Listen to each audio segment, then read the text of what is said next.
Hi friends, இன்றைக்கி நம்ம என்ன பார்க்க போகிறோன்னா மரவள்ளி கிழங்கு வச்சு ஒரு தோசை செய்ய போகிறோம். அது ரொம்ப சூப்பராக இருக்கும்.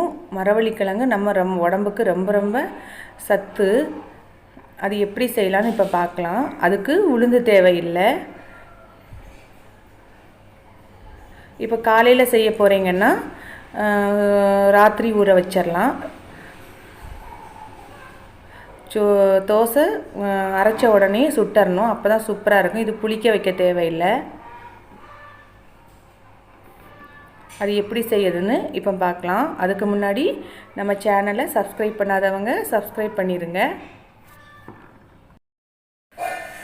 மரவள்ளி கிழங்கு நான் இந்த சைஸ் எடுத்து வச்சுருக்கேன். இது கிட்டத்தட்ட 1/2 கிலோ இருக்கும். அதை நல்லா தோல் உரிச்சிட்டு துண்டு துண்டாக வெட்டி வச்சிடலாம்.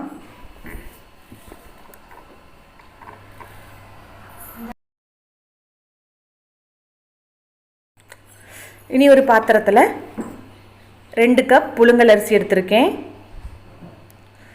அது மூழ்கிற அளவுக்கு தண்ணி ஊற்றிடலாம்.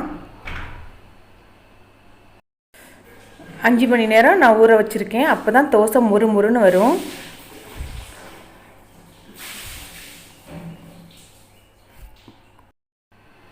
ரெண்டு மணி நேரம் ஆனதுக்கப்புறம் நல்லா ஊறியாச்சு. இனி ஒரு மிக்ஸி ஜாரில் ஊற வச்ச அரிசி, துண்டு துண்டாக வெட்டின மரவள்ளி கிழங்கு, ஒரு சின்ன சைஸு பல்லாரி வெட்டி வச்சுருக்கேன் அது, 5 காஞ்ச மிளகா, 1 ஸ்பூன் ஜீரகம், 1 ஸ்பூன் நல்ல மிளகு, 1 ஸ்பூன் பெருங்காயத்தூள், தேவையான அளவு உப்பு,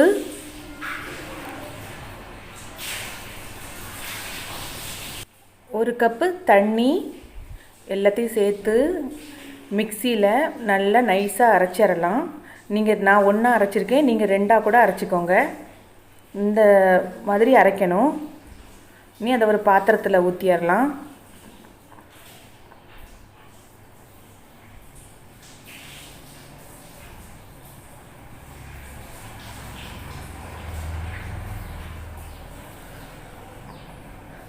கொஞ்சமாக தண்ணி ஊற்றி இந்த அளவுக்கு கரைச்சிக்கலாம்.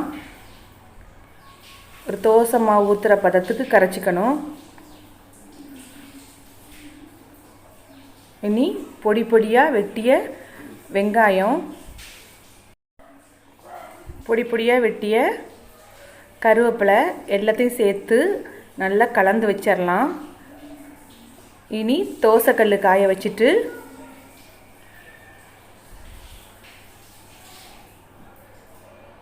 தோசை ஊற்ற ஆரம்பிச்சிடலாம்.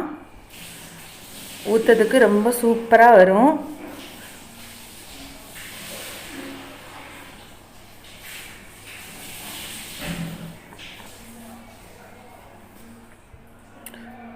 நல்லெண்ணெய் 1 ஸ்பூன் ஊற்றிடலாம்.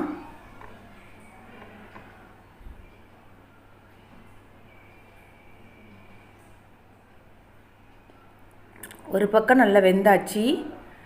இனி அடுத்த பக்கம் திருப்பி விட்டுடலாம்.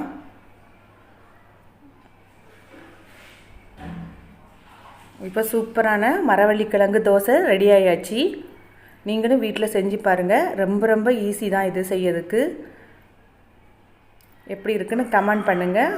பிடிச்சிருந்தால் லைக் பண்ணுங்கள், ஷேர் பண்ணுங்கள், சப்ஸ்கிரைப் பண்ணுங்கள். நன்றி, வணக்கம்.